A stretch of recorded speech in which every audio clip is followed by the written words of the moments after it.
Hello, my name is Don Lear, the Bargerman. I have produced some authentic spice kits to cook from scratch authentic North Indian meals at home.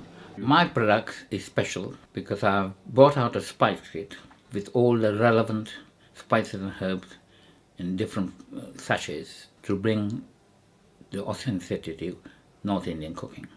And I had the desire to get people cooking meals at home and eating healthily, supporting the local producers. Eating North Indian food, there are varieties. There are meat-based and there are vegetable-based.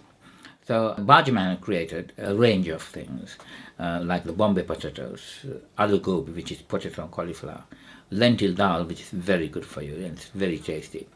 And around that, some chicken and lamb dishes. The spices and herbs have to be measured in very minute quantities.